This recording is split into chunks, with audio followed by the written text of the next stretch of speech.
You're listening to the AFTERBUZZ TV network, now the largest new media platform on the web, and your #1 source for after-show entertainment. Very good, Gene Johnson.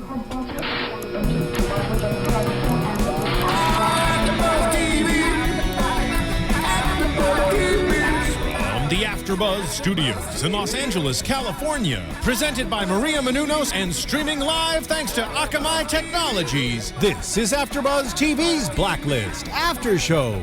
We'll break down tonight's episode and get you all the latest news and gossip. And now, another post-game wrap-up show for your favorite TV show. It's AFTERBUZZ TV's Blacklist After Show. Yes. Little Eddie Vedder. Yeah. Pearl Jam-ish.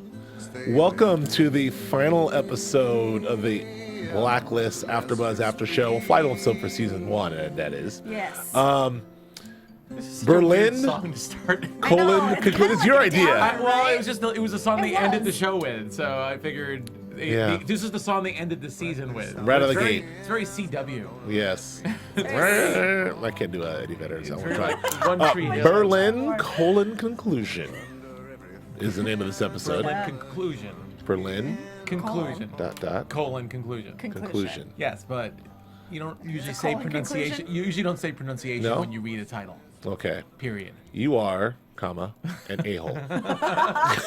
That's improper grammar. Improper grammar and everything. Completely improper grammar. That's true, okay, So well, I negate that whole sentence. You are an a-hole, exclamation What point. about Exclamation That I point. will accept. Hyphen. Okay. I will accept that. A-hole. Anyway, welcome to the Blacklist After Show. I'm Joe Braswell. I'm joined, as always, by the lovely Julia Cearley. Hello, everybody. Season finale. Season finale. I'm also joined by the lovely Nando Velasquez. Thank you very much. Hello, everybody. And possibly on the phone, Joe Sanfelippo. Almost there, almost. Okay. All right. I'm joined by the lovely Roya, Hi, who's Roya. doing the thing. She's dialed up Joe Sanfelippo, who I'm still mad at for another podcast for not showing up on another podcast we do for reasons. didn't even Especially when offer. he should show up to this podcast because Joe and I were right. Yes. I believe It's we have so Joe on the line for obvious you. We're right on this Yes. Joe San, Are we on? one. Yes, we we're are right. on the air right now. I was just telling Joe and Julia how wrong they were about Very Red. generous of you. Yes. Yes. Just letting them know.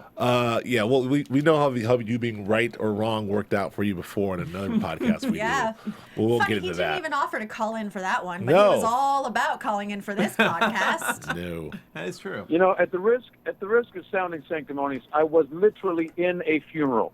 Oh. Calling in would have been awkward. Okay, However- fair enough. However, Funeral for his clothing. I'm fairly confident.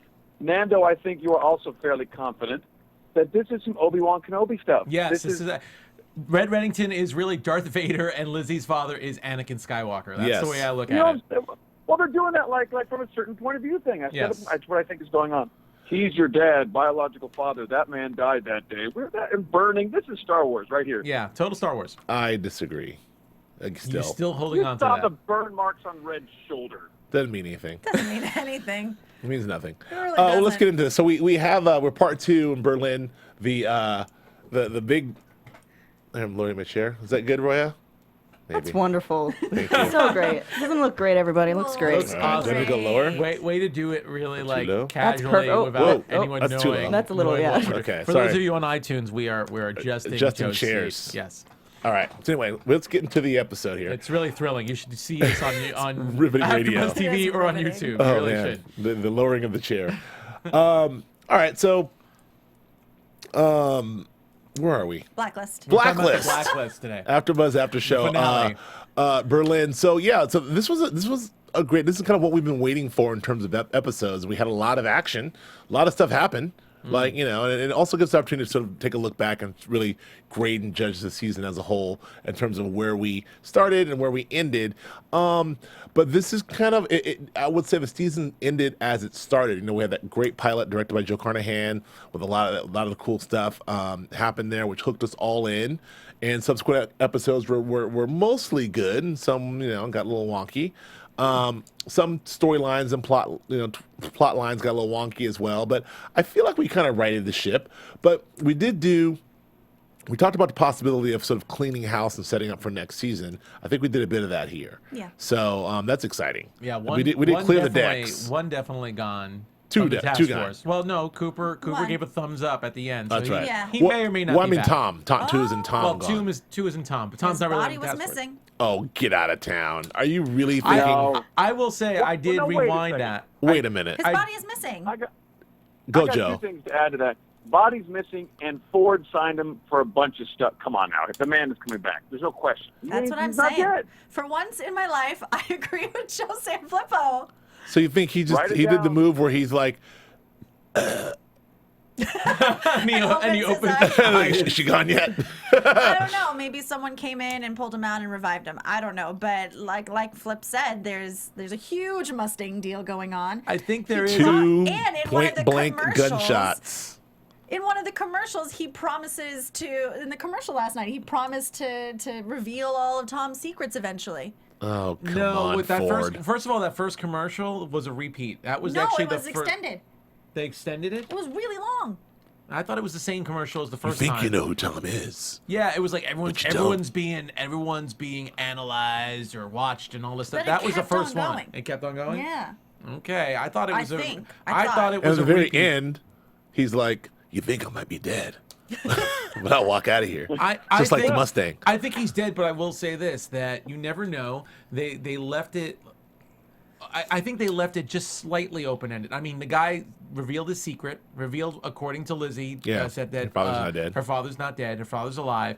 And then he closed his eyes and passed out. I don't think he was taking a nap, but there is a possibility.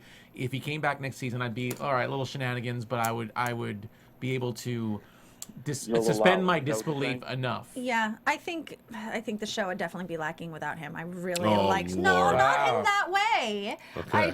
No. He's one of my. He's I become agree one of with my Julia. absolute I favorite completely characters. agree. Thank you, I completely, Flippo. because there'd be no Dawson's Creek if he wasn't there. There'd be no CW in the show at all. Are you being serious? Do you really like him, Joe, as a character? No, are you gonna miss him? No, I don't like him as a character. But actually that's not true. I do like him, and But I he do likes think Ford he's coming Mustang. back. Why else would they deliberately show the blood trail out? There's no way. Mm-hmm. All right, fair enough. But poor Mira Malik. Mira did not Yeah. make it. Now that's an RIP. Did any of us predict that? Way to go. Coming back.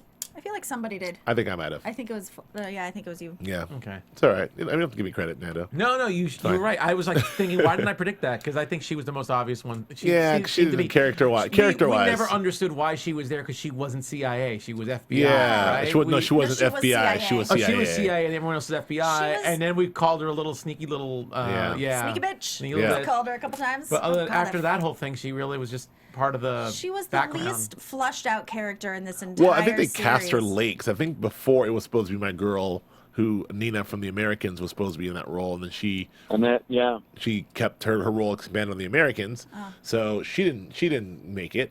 They had cast what's her name? Mira. What's her? Parminder. Yeah, Parminder, Nagra. who we all love, you Oh, know. yeah.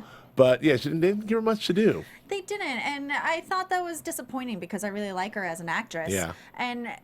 But what sucks is that her death was meaningless to me, and her death Yeah. seemed meaningless to everyone on the show. She was, Based on- though- she was hired onto this task force to be a badass, and I think there were moments where she showed she was a bit of a badass. She was very quiet, but she seemed to get the job done. They started to, but they never So, followed through. I know, but I feel like the way she went was kind of like, okay, I'm going in unprotected. I'm going down this empty hallway.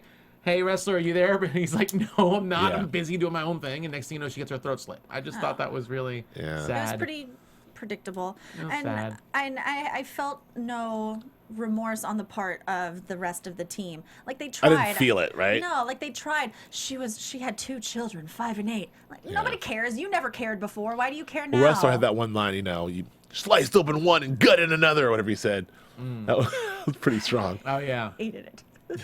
And speaking of which, how did Harold survive? What kind of low rent hit team is that? It's like 3 dudes in the car, and Cooper survives. No, he was the only one in the car. His driver's throat The was driver's slit. already Driver dead. was That's right. dead. Yeah, Okay, driver's so throat was slit. All right. So it was Guy's the guy behind him. And that was Okay. the guy And he there. got his hand up in He had his time. hand it up was in cutting time. into his hand. got it. Okay, fair enough. So that's the guy amazing. where he shot him. Nairobi. What's that? What's that, Joe? I'm not dying today, Nairobi. I'm not dying today. There will be. Well, we still gotta know what Guatemala's all about, right? Was it Guatemala or what was the thing Red had Beirut? on him? Was it Beirut? Was it Beirut? No, Beirut No, was it what was, happened. With no, not Beirut. It was. I think it was. I think it was Guatemala. He had something on Cooper. Yeah. So I felt like, oh, we're never gonna find out what that thing was. Yeah. If we really cared about it. I really didn't think that he was going to die, to be honest. I mean, he's such an amazing actor, and he has had so little to do in this season, that, and they set him up for interesting little tidbits to come out, and I would have been really disappointed if they just. I think it's interesting though cut because that off at the I knees. think the door for him is open to leave also because you could say he was injured so severely he got out of the coma, he's alive somewhere but retired. So I think, to sort of see what they'll do with Harold. They need to do some more with him too. So Yeah. hopefully they'll. It'd be a If they do waste. bring him back, they can give him a little more to do. I think it's one of those things where the writers are like, well, let's not kill him yet, but if we can't think of anything to do, let's just get rid of him. All right, You know? we've been talking about that. Okay, so let's get into this. So we have this this spectacular. We see the beginning of the spectacular plane crash in the end of episode 21, where Red said it begins or whatever he says, and then we see this one open with the plane crash, and it's kind of cool. I don't know, very usual suspects kind of intro where you have the different people being interrogated, telling the different versions. I kind of like that. Cut between the plane crash and some other things. That was a very sort of cool device. And they brought it back at the end, and that very usual suspects, Kaiser Soze.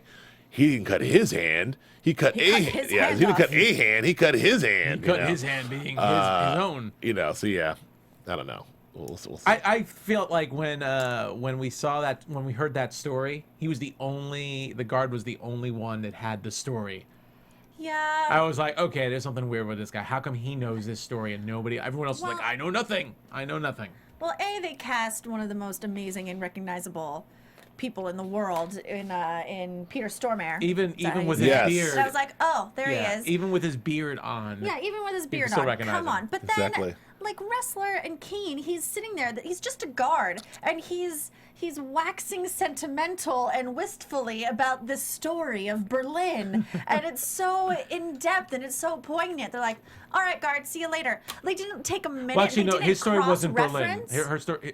Yes, that was his story of Berlin. Oh, about Berlin. Yeah, got it. And Sorry. they didn't cross-reference, like even a photo or Shoddy, anything. yeah. CIWTF. Come on now. WTF. Yeah. EW Entertainment Weekly has this in their recap does a really cool thing about sort of the highs and lows of the season. And I actually want to go. We can go over those a little later. Yeah, I'd but love to do that. One of the things that they talk about as a low is the wild incompetence of the FBI, which is kind of funny. We can talk about that. I think we I should. thought of you. That's They a say That's wild Sanfelippo thing. incompetence? Is it the wild incompetence of the FBI agents? I love it. That FBI task force would be absolutely nowhere and nothing without Aram. I'll read this for you, Joe. It says, "Oh, the FBI agents for their well-intentioned buffoonery. Sigh. They're supposed to be running a special Black Ops Black site, yet they can barely cobble together enough bright ideas to solve their cases when Reddington has already handed them the clues. It's like watching the Scooby-Doo gang realize that the swamp monster is really the old man Grimsley and the greedy owner, Jinkies." No, that's kind of funny. Yeah, I agree. We've had our issues with the FBI, the portrayal of the FBI on this show and others, but yeah, FBI WTF for sure. WTF. So they get Red, and they have him in the super duper black site, and he gets a visit from Alan Alda, and Fitch. from Fitch, and he says, basically I can arrange for transfer, and he says that's all I need because I'm Red Reddington. Also, a very cool scene when he's sort of walking out surrounded by all these guys, and it's kind of like, how's he gonna do this? And we see.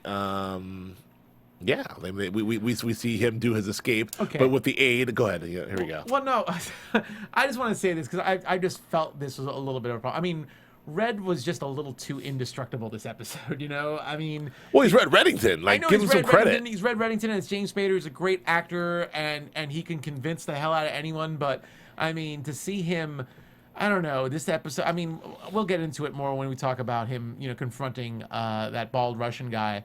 That semi-bald Russian guy, but just to see him go, okay, you get 2 shots to the jaw. The other guy go, you get 2 shots to the jaw, or else I'm gonna kill you. And he hits him once, and then he does this whole little thing without missing a beat, unlocks himself, and the car crashes, and he walks out unscathed. I just liked think it. We got a little cut. a little. A little cut? Did you have a little cut? Yeah, he wiped it off when he was on the. Yeah, And that was Some it. bloodshed. Oh, okay. It was a little bloodshed. Okay, I just felt he's just a little too indestructible. And then later on, just walking in the street, just gunpoint, just shooting people down. But you know what I love about it is that I believe it because it's I believe Red, too. it's Spader, and he's awesome. If had it been anyone else on that show, I would have thrown my pen, Right. thrown my notepads. I know. This is ridiculous. No, I know. And I guess my But I'm totally into it because it's Red. I guess I could suspend some disbelief on that, but it's still he's like the most out of shape character out of everybody that he's facing against to boot, and he's got the hat on and everything. So, I love it. I love it. It's great. It's a little campy, but I love it. I like the badass Red Reddingtons. When he came in with the silencer and taking the guys out. Yeah. That was very cool. That moment where he's like, "I got an address for you." He's like, "Nothing, Lizzie." And then cut to him, like, taking guys out. That was cool. Now, again, a little shoddy security there, but, Yeah, a little they're all like drinking coffee or whatever. Yes, because these guys are like super badass guys who somehow broke out, were able to hijack a plane and track Red down and take all of Red's enemies out along with Red, yet they're all just sitting down drinking coffee. They're kind of like outside of the bodega waiting to get drinking shot from their beers with some paper bags over it or something. What did you think of that, Joe Flippo? Well, come on, it was goofy. It's a stretch. I don't know. I get a little frustrated sometimes when it's like, come on, you guys have dragged this along for 22 episodes. It is the end of season 1. We are right back where we started. This is a pet peeve I have with a lot of shows that do the same thing. We just hit the reset button. It's not a sitcom. We're supposed to move forward. We're not friends. We're not supposed to end up in the same apartments overnight. Come on, give us some love. Well, I think there's some possible. movement. I feel like we have some. We resolved the whole Tom thing. I'm glad they resolved it. Well, hopefully, I think they resolved We it. didn't resolve it. We didn't. I think he's Actually, not. I agree with Flippo here. We never move forward. We start to get answers. I know the world is. No, coming we to- thought Tom was her husband, her sweet little husband, and then we resolved that actually he was a bad guy. He was a while working. ago, and now he's dead, and now he's not, and now He's dead. Red's not his father. Now he is her Red's father. Now always maybe he's was, not her father. Red was always a father. It's just though. nothing is ever answered. It's barely answered, and then it backtracks. I agree. There is some. I mean, it doesn't move us forward as much as we'd like it to. But I still think there is some forward momentum.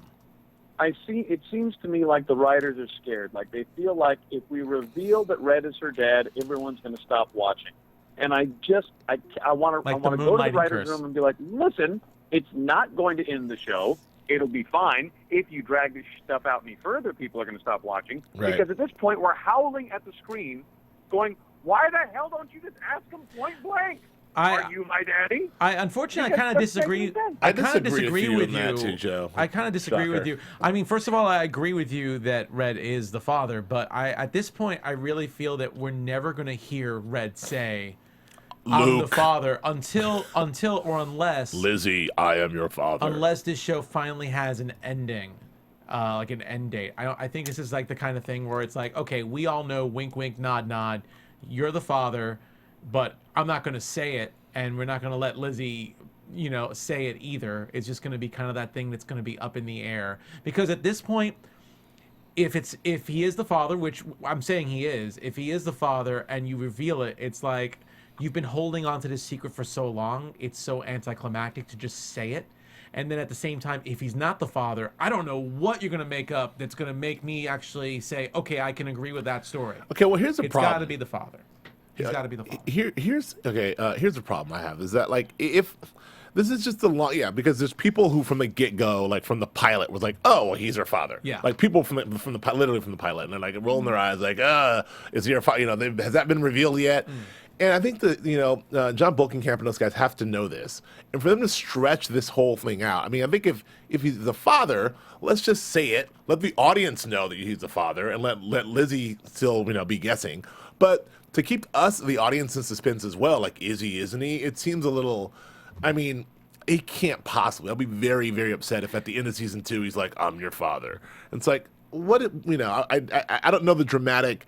I don't know why we, from a dramatic standpoint, what that gives us by stretching this thing out. It's like the worst kept secret in television, if in fact that is true. It's way more interesting to have him not be the father, than us to think that. Well, at this point, they have to come up with a really damn good story. They have to come up with a really good reason why Red is so invested in Lizzie, and yet he has no parental bond to her other than this euphoric, I like you kind And of why? thing. Yeah, exactly. And why hasn't Lizzie? This is back to you, Flippo. Like, why hasn't Lizzie just asked the question? It's like, well, why do you care so much, and why me? She's asked all those questions, and now she knows all these things about. Hasn't she seen Star Wars? Can't she say, "Are you pulling a Darth Yeah. Vader on me?" But wait a minute. My Are father you didn't my die. father? Are Who's you- my real father? Are you the man who do sired they, me? Do they literally have to have a lightsaber fight at the end of some sort of bizarre parapet where he cuts off her hand before we find out? Yes. It's getting silly.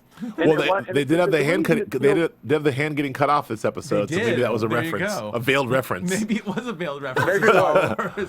Maybe Berlin's her father. Dude, could No. Oh my God. That'd be There's weird. not a plot point in this show that wasn't stolen from Lucas. Right. I guess it just seems at some point or another it becomes really almost goofy, and it begs us to continue watching something no. that we know needed to be resolved like 5-6 weeks ago, 8 weeks ago, for this to feel like a natural. Like, for this dialogue to feel natural or for these relationships to feel legitimate, this should have been resolved a long-ass time ago. And now it feels grotesquely stretched. And now to have the monologue from Red saying, after I killed Sam, do you think I'd really tell you? Like, what? Like, you're doubling down. Like, now it's like, all right, well, hell, I'm in this far. I'll never tell you now, and you have to deal with that. Too bad for you, and that's the way it's going to be. Okay, well, wait. So you're sounding awful negative down there, Joe. Are you? And we'll get to our thoughts on the entire season, a little later. But it sounds like you're a little disappointed this season, or are you not? Here's where I'm frustrated. I like Red, and I like the show, and I like the print. I like the idea and concept, but I really, really, really hate that it seems like a one-trick pony. It seems like, I'm rephrase that, pardon me. It seems like the writers are nervous that they have a one-trick pony, and they don't. They have a real show, and I don't know why they don't trust that they have a good enough show that they can reveal this secret and continue. Does that make sense to you? Yeah, but look, I've been it's really hard to talk about the writers, the writer, because like what happens through the course of a season. I mean, whether or not from what you lay out in the pilot to what you start when you're going episode to episode to figuring out to mapping this thing out across 22 episodes is a long hour. 22 hours is a long time. Figure out all these arcs and to map them all out with network executives, with not knowing if you're picked up or not, although they had to pick up pretty early. I'm a little more sympathetic to them trying to get this story told and all these moving parts together. I think I'm a little more sympathetic than just like, why didn't you just do this?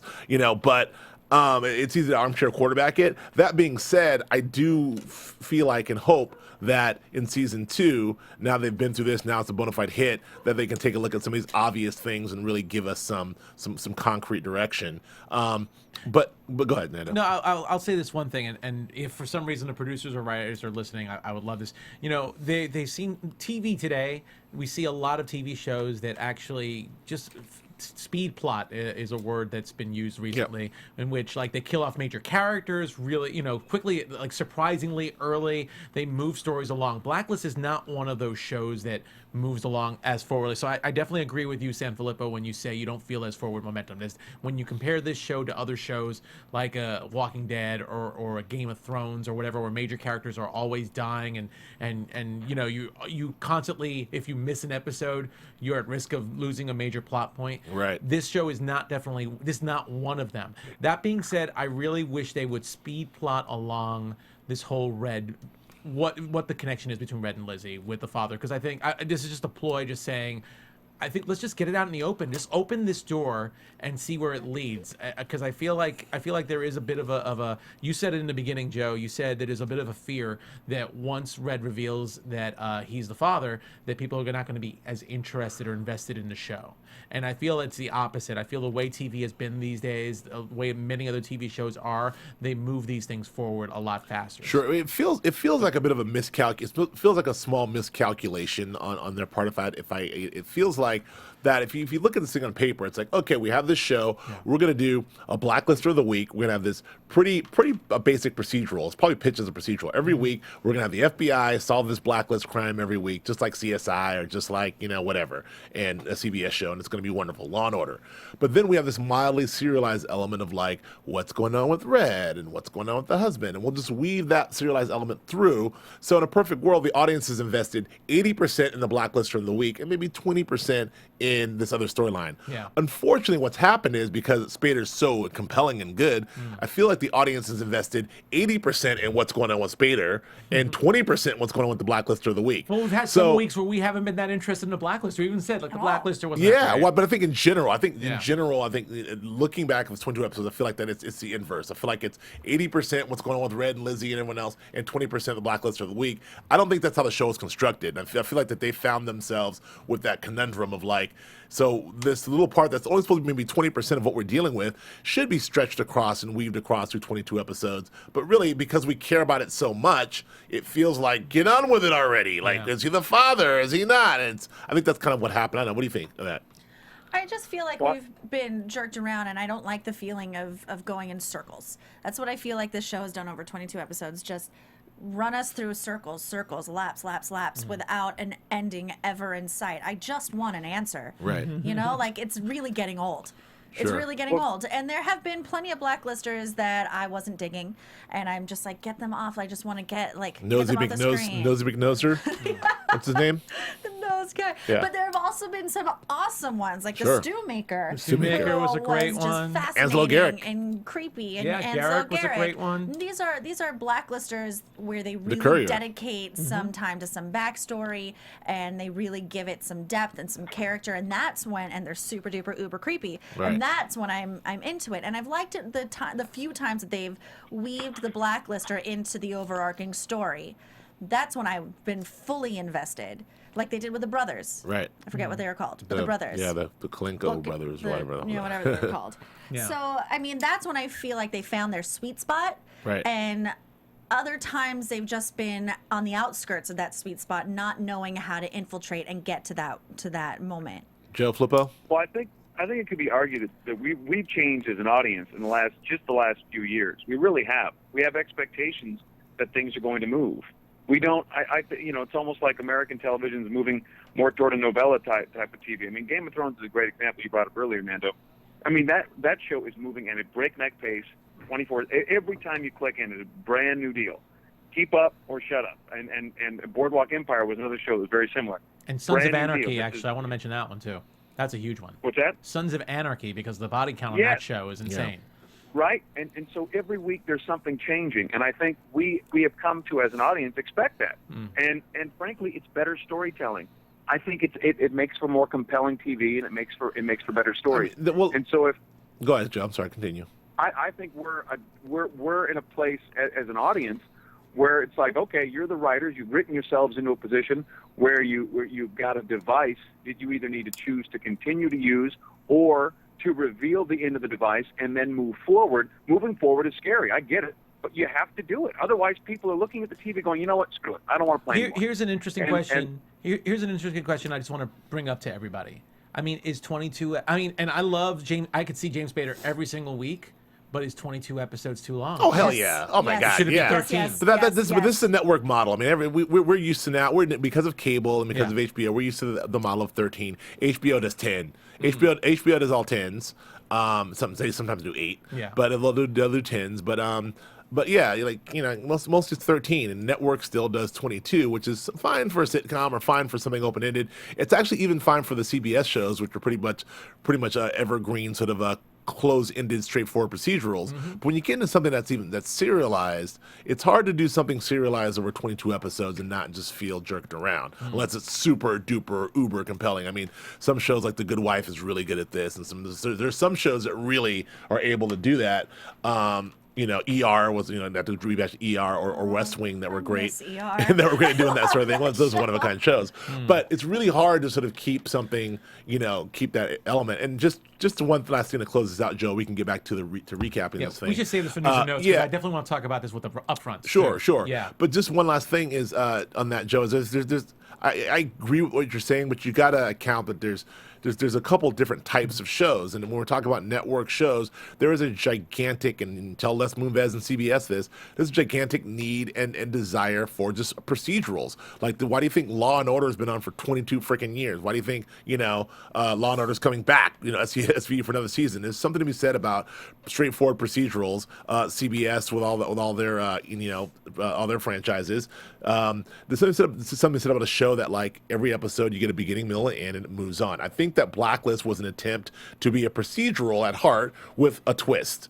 And what we found out is the twisty stuff is what we wanted. We want more serialized and less procedural. And I think that they're smart to figure that out. And maybe next season they'll give us more serialized stuff and less procedural. We'll see. Well, when it's all said and done, at the heart of this show is a relationship that we're supposed to care about. And there's a character that we're all supposed to empathize with. And what's happening is, and we talked about this last week, we're not empathizing with this lead character. We have done, for whatever reason, after 22 hours, we just don't care. And that is a huge hole in the show. And so if that's a huge hole, and you're combined, and the one thing the writers feel like they got going is the secret, and they keep dragging it out, I think you got to kind of make a decision before next season really gets underway to let's get this out in the open, and let's find out how to get people to care about Lizzie Keene, because otherwise, because we're not losing her. This show is the connection between Red and Lizzie. That's what this show is about.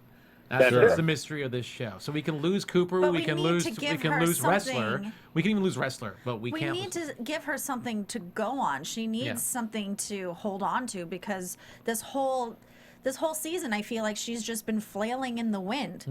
There's nothing compelling. There's nothing concrete. Even her marriage to Tom from the beginning, there was just no connection. So she needs something, I feel, as an actor, that grounds her and that raises the stakes for her, because she doesn't seem to care. Yeah. So I don't care.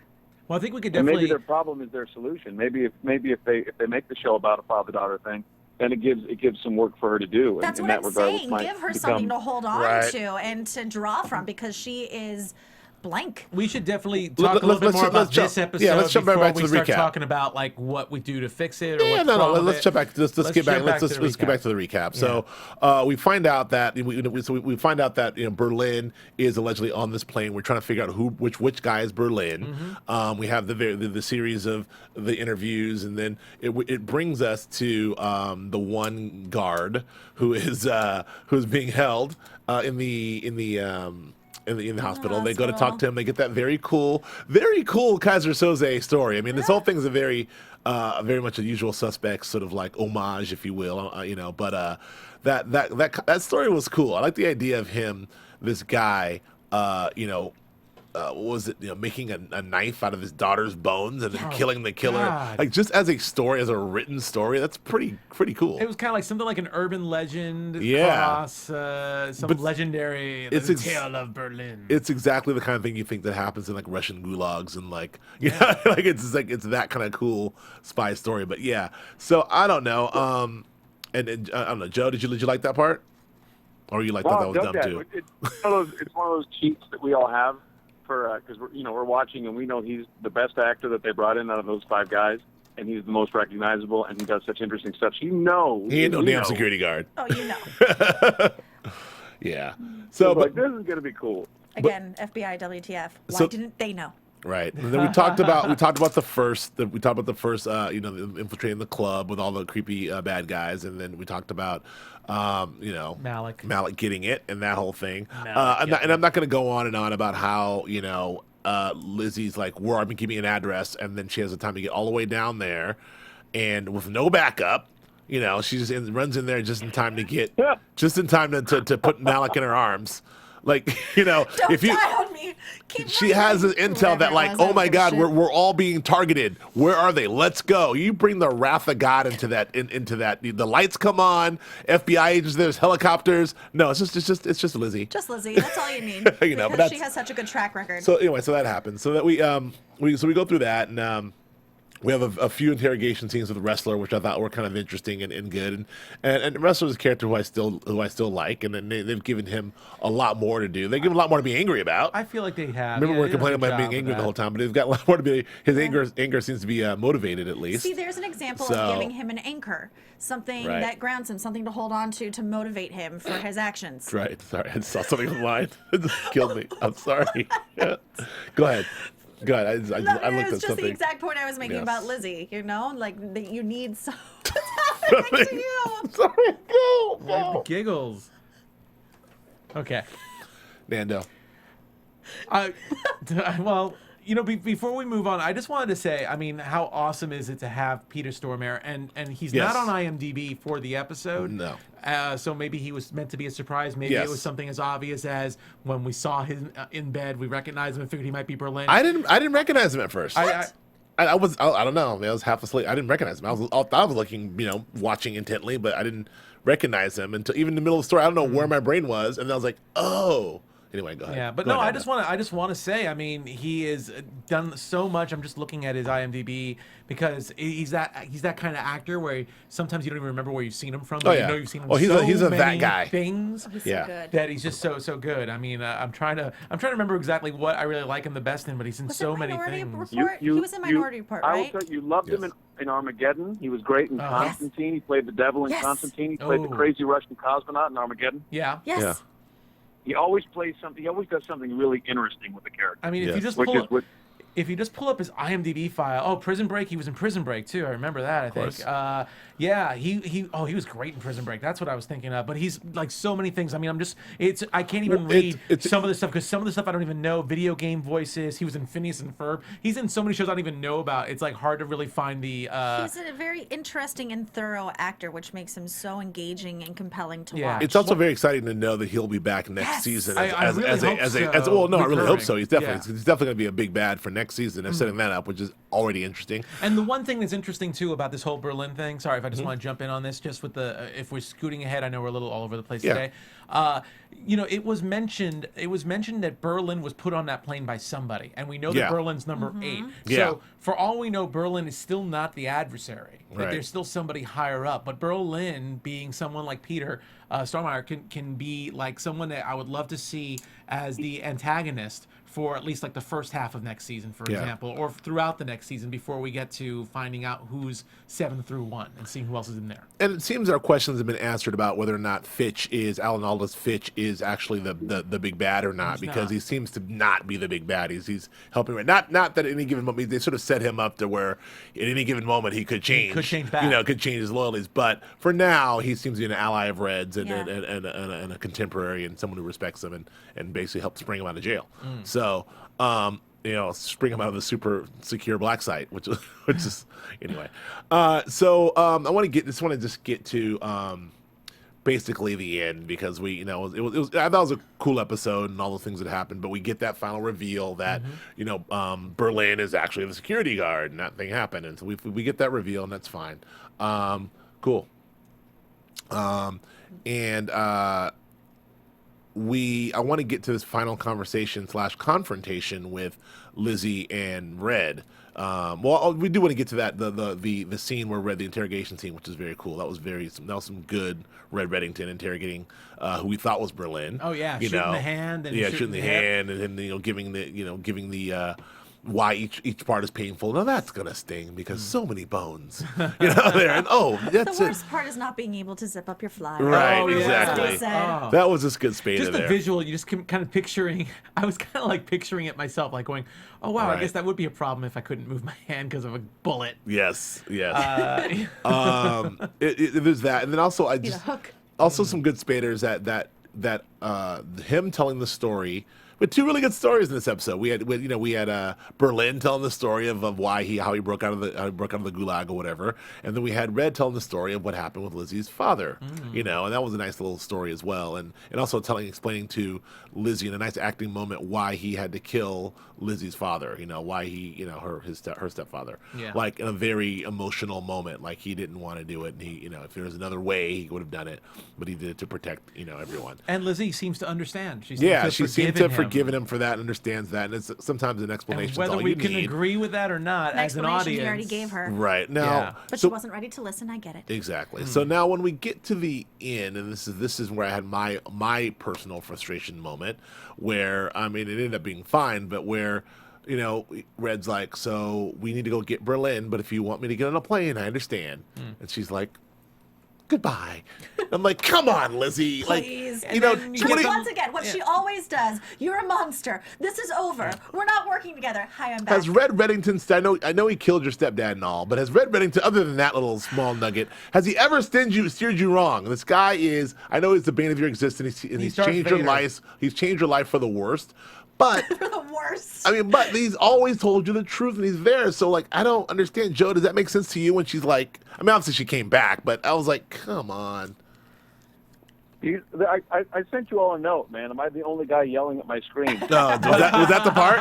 We weren't sure what part you were talking Yeah, about. That was the part you were There talking were about? A few. It's ridiculous. And as hard as he works to make us all believe that there's something magical about Lizzie Keene, Megan Boone, who I hate to criticize actors, I really, really do, because I always feel like there's 15 people behind everything an actor does on screen.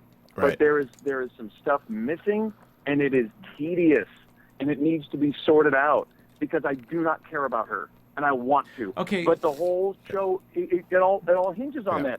So when they have her doing unmotivated, stupid stuff, like, or you tell me and I'll get on the plane, I'm going to give you an ambiguous look with my eyebrows up, and I'm going to walk away. And then, of course, James Spader, who's a great actor, goes, okay, I understand. What? What do you understand? I mean, all right. All right. Well, Megan Boone and Lizzie, we're all on the same page on This that. is I getting want to be a Seinfeld. What's the deal with Lizzie? But yes, that scene I didn't buy either. But fortunately for all of us, she came back and came to her senses and had that conversation with Red. And it was them on the steps, and then was kind of the resolution. We're gonna go get this guy. I know my father's still alive, and that felt like, you know, a nice setup to season 2. And also we know that Harold's alive. Harold gave the thumbs up, which was kind of cool. But then we see at the very end, obviously we see the reveal that Berlin's alive and Berlin's doing this, and he's got the picture of the daughter who matches the picture that he took from the stew maker. Stewmaker. That he took from the stew maker. So there, and I do like this. This gives me back to the writers. I talked about this last week. How I love feeling like there was a plan here. Sometimes I feel like they didn't know what they were, where they were going. Maybe they're kind of writing as they went. But I do think there was an overall arcing plan. Like they had their bullet on the big board in the writers' room. They had their bullet points. I feel like they reached those bullet points. Filling in the in betweens, I think they had some issues, but I do like that. Oh, it's the girl from the thing, and that gave me some satisfaction. And then at the end, we see the big reveal. Of course, when he's checking on his bullet wound, he takes off his shirt to reveal that he's burned, presumably in the fire that he saved Lizzie from, because presumably he's the dad. Presumably. Because he was presumably there. Okay, the question, yeah. I mean, what I think there. Yeah, Julia and I, who are always right and on the same side, Julia and I seem to think that, okay, he was clearly there, and maybe he saved her. It doesn't mean it's his father. Look. If they want us to be, I feel like if they wanted us to know that it was her father, they would have told us. However, the question lots to you and to Joe Flippo on the line is, do you think that was the writer's way, that was the show's way of letting us know, like, oh, he's the father? Was it, yes? Well, look, was that what we're supposed to get from that? From the very beginning of this Or was it show, another red herring, Well, first possibility? of all, from the very beginning of this show, we've noticed two things. One of them's kind of disappeared, but the other thing stayed consistent. The thing that's disappeared is someone always getting stabbed in the neck. Yeah. Kind of disappeared I miss after it. the first after the first like 6 or 7 episodes. For all my bitching, I miss it. The other thing that's been apparent is that scars are a very big part of this show. Yeah. That scars tell a story themselves. And even when we saw the original scar on Lizzie's hand, we knew even before then she was burned from something, from a fire. This is the writer's way of saying Red was in that same fire. This is the writer's way of saying, without saying it out loud, that Red is the father. That's what I truly believe. I believe that the scars really connect the dots. Okay. Okay? Fair Joe? enough. Joe Flippo? Yeah, I hate that we keep having the same conversation, but I did have a realization in the last few minutes, because I know we've had this exact same conversation before. It's not our fault if the show keeps going in circles. We have no choice but to go in circles with it. So I don't feel bad. So here's my point. Ironically, you're going in circles as you say that. I know. So if it's the same fire, okay, and I think that is clearly what we're led to believe, then there's one of two options. Either Red was there and pulled Lizzie out, or Red is the dad and was there and pulled Lizzie out. So either way, we're still exactly where we started. We don't know for sure, but the writers have given themselves a way out. But it's still, at the end of the day, what other conceivable relationship, and Joe, this is mostly to you and Julia, what other conceivable relationship will you accept as an audience member to justify Red's obsession with Liz? Cool uncle? Cool uncle. Honestly? I don't Yes. know yet. The milkman. Well, this is what I'm curious about. Like, if he's not the dad, what other relationship is not creepy as hell? Or self-serving? Or depressing? Or maniacal? Well, you know what? I got an idea. Let's open this up to our listeners. Why don't you tweet us and think what the relationship, if the relationship isn't Red being the father. Fair enough. Then let's hear your ideas. Put it on YouTube, below the show notes, or tweet it at us. I'm really curious to see because right now I can't think of any, and I could tell that Joe feels the same way. Sanfelippo feels the same way. I can't think of any other way out of this dilemma that would really make us all satisfied with the answer. But what about the house that he blew up? His house that had his wife Yes. and daughter. Yes. What about that house? That was standing. That wasn't burned down. That's true, and that's possible. You're absolutely right. So there's something. We on your saw that side there. very emotional scene with him Yeah. going through and seeing his family and this, that, and that, and the you know. ballet dancer, which is obviously has something to do with his daughter. Exactly. Okay. I don't see Megan Boone doing no ballet flippo. Sure Well, don't. don't forget the one other thing that we should bring up before we wrap this up is that Berlin's story is about his daughter. Right. So Berlin Well, apparently then that's also kind of in my has- prediction. I feel like that. Well, I'll say that prediction. But Okay. I'm not entirely unsure that Berlin is not Lizzie's father. Okay, I mean, I'm it's, not it's, not entirely- sure about that either. Yeah, I Okay. feel like that's a possibility. there's a possibility there too. But Even though they obviously, brought the ear and the this and the that. I mean, maybe it wasn't. Maybe it wasn't her ear. it's his so who daughter's knows? ear. Yeah, no, absolutely. I do want to go through really quickly, just because I want She is always wearing some goofy wigs. Maybe those goofy wigs are covering up a lack of ears. That's Yes. possible. Or she's his granddaughter. Yes, She's because that his could Because be that Berlin too. looks a bit older. Berlin's granddaughter. Could yeah. be because Berlin has been in the gulag And for a maybe while, Berlin's daughter is Red's wife. and maybe that Maybe, I don't that's know. what And I'm maybe thinking. everyone's connected. So just highs and lows really quickly. I want to see if we agree with these. They have like 5 on entertainmentweekly.com. The high, obviously, James Spader, or the Blacklist be without James Spader. They love James Spader. We agree with that, right? Yes, we agree with that. James Spader is phenomenal. The low, Liz and Tom's marriage and baby plot. I gotta agree with this. So Yeah. I could not do another episode of like, Lizzie coming home late from work and Tom like, what about the baby? And are we gonna have This one? was when every It's single like, prediction I ugh, made at the end of the enough. show was like that Tom was disappearing because I really was wishing that he would disappear. I'm like, enough with the. Do we like now it's all said and done? We're looking back at the entire season. Do we remember the baby plot? And this was when Joe They're was trying- singing the Dawson's theme. Well, they had a theme full too. surrogate and And everything. so much ready to time roll. spent on the Yeah. baby. And the neighbor. Enough. But the high point, another high point they Neighbor. talk about Hey, is what happened to the dog? I know. Another high point the they talk dog. about is the evil Tom and the vengeful Liz was cool. To see Tom turn evil and and Liz turn vengeful, that gave Megan Boone something to do, and that was very cool. That's when, Uh, totally started digging Tom. Another low point, this is for you, Joe, Megan Boone's wig. We all agree that wig is awful, and hopefully she has significant time Wigs. to grow her hair out. We know that she. Or she'll just cut her hair because she's sad. Yes, maybe either if Megan Boone wants to have the short hair in season 2, I'd much rather see her with Maybe the I'll be short totally into Yeah. her with pixie short, cut cool hair. than or grow her hair out. But whatever it is, But what's great about season 2 is it could be a time jump. It could be whatever. She could have gone to the either way, the hairdresser, wig's got going to be haircut. gone, Yeah. and John Bokenkamp assured the people at EW that the wig will be gone. It was a The wigs of distraction. varying Yes. sizes. I mean, there are different takes that they got different damn wigs on her head. Yeah, It's yeah. insane to watch. Yeah. right. Okay, so yeah, There's well, they another said one, right? between the sham marriage and the sham hair, the first half of the season felt like slapstick farce for Liz. Yeah. It's very true. And then another high is Dimbe. We love Dimbe, right? Dimbe was a high. Especially Stone A high Stone Dimbe was the best. They don't reference the Stone Dimbe here, but Stone Dimbe is the best. Eating ice cream. That And was the again, best. I like to see him do more action since, again, I feel sometimes James Spader just is a little too indestructible. What does he need Dembe for sometimes? He's Fine. just like Yeah. the muscle, Yeah. just in case muscle. And then last but not least, we talked about the wild incompetence of the FBI agents. But We should rate them and the following and all the other shows we do on Right. who's the most competent out of all these Yeah. shows. We really should. We because should do they're it on the a side. power somewhere. ranking. Are you saying we should create an FBI WTF scale? Yes. Yes. Yes. Joe we should. Sanfelippo, Is that FBI WTF That's scale. FBI WTF 7. maybe for we have 3.5. maybe for our other secret project that we're working on that we'll maybe Yes. announce very shortly, that you can keep an eye on for. But I will. You want to go news and gossip I and really talk? wanna talk Yeah, about- let's go yeah. news and gossip. We'll do it quick because I know we're Yeah. AfterBuzz TV News. Okay, so this week, anyone who was listening to our show for Hannibal yesterday knows that NBC announced their fall schedule for the upcoming season. They did. In the NBC Upfronts, or actually Yes. Upfronts week, which happens in New York. It's a great week.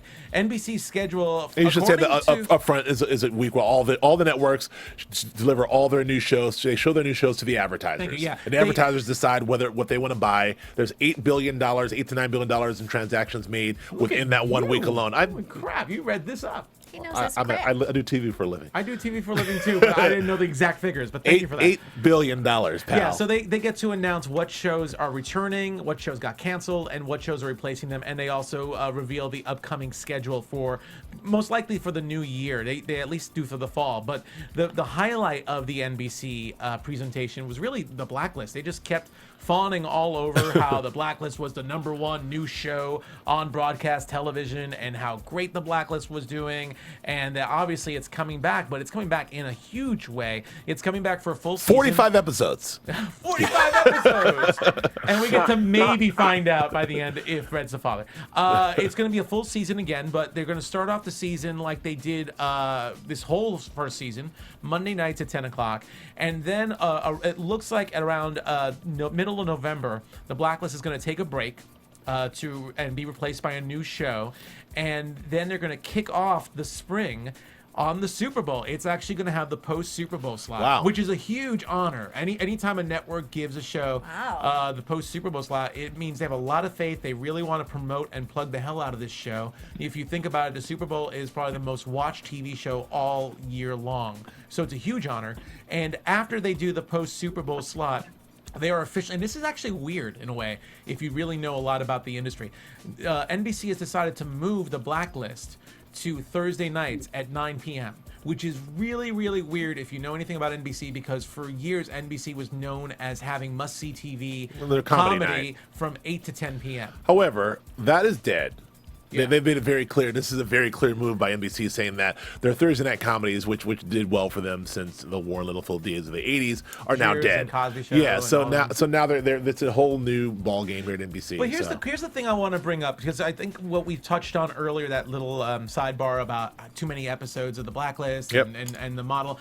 I think first of all, I think it's really interesting about this season 2 is that they can have about 8 to 10 episodes in the fall and maybe treat that as a season and maybe have a good ending, and then start off the second half of the season with a bang right after the Super Bowl and do the back 14 or so with that. But I'm really curious because NBC, I would think that sitcoms make more sense for 22 episodes and dramas like The Blacklist make more sense for 13 episodes. Well, from a writing standpoint, we talked about this. From a writing standpoint, we know do a tight, like, Breaking Bad, do a tight 13 episodes or whatever it is makes more sense. The AMC model, the FX model, Justified. I just find it ironic, and I find it interesting that NBC. Well, and this is just maybe an industry note, really, that NBC doesn't have as much faith in its comedies as it does in a drama like The Blacklist, and yet here we are plugging away at the holes because we feel that the season maybe, as much as we love these characters, the season might be a little too long. Well, this is we'll see what they do, but networks have different realities and advertised realities, as evident by Upfronts and the $8 billion being spent. They have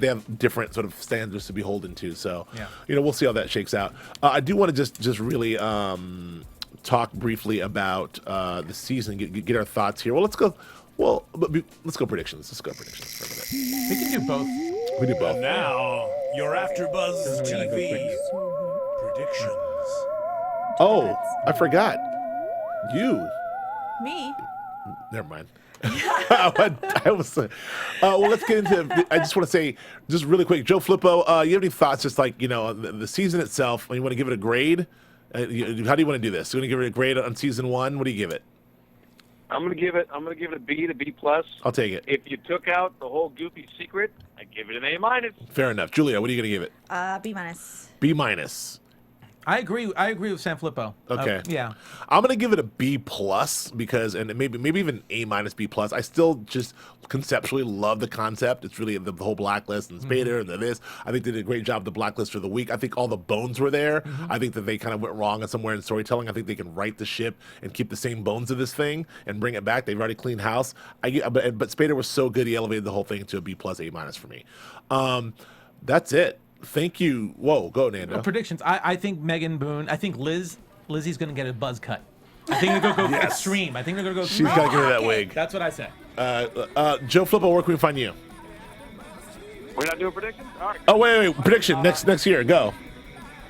I think the shoemaker was working for Red on Berlin's daughter and got out of hand. That's what I think happened. Oh, that's a good prediction. Yes. Julia, quick prediction? Yeah. I think I said it already. I think that Lizzie is Berlin's granddaughter. Okay. Okay.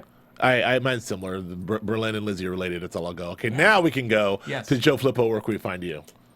You can find me on the Twitters at Joe Flippo, JoeFlippo. My website is josephsanflippo.com. And Nando Vel. You can find me at Nando Vel, Nandovel, and here on AfterBuzz for shows like 24 and Hannibal with you guys. Yes, Julia Cearley. On Instagram and Twitter with my name, Julia Cearley, JuliaCearley, and then here for Hannibal and super secret stuff. I'm Joe Braswell. You can find me on Twitter and Instagram at Joe K. Braswell. Also doing Mad Men and Hannibal here with these folks. We're going to have an announcement here with the four of us, people who like the four of us, like to follow us. We may have an announcement coming here soon. So keep watching our Twitter feeds and Hannibal. And Hannibal. Well, no, I'm just saying, you know. Okay, but we have an announcement coming soon. But thank you very much for joining us for all season. You guys have been great. All you fans have been great on YouTube and iTunes. Thank you for all the wonderful comments and keeping us in the top 10 here at AfterBuzz and keeping us relevant on iTunes this whole time. We will see you next season. Thank you. Thank you. From executive producers Maria Menounos, Kevin Undergaro, Phil Svitek, and the entire AfterBuzz TV staff, we would like to thank you for listening to the AfterBuzz TV network.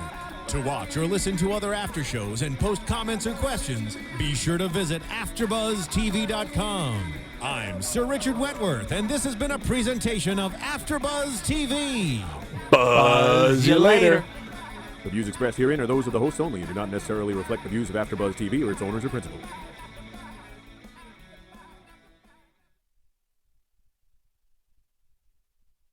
Thank you for watching AfterBuzz TV on YouTube. For more of your favorite after shows and interviews, subscribe to our channel here, and be sure to share your opinion on the episode in the comment section below here. We'd love to see what you guys are buzzing about. Thanks again. Buzz you later.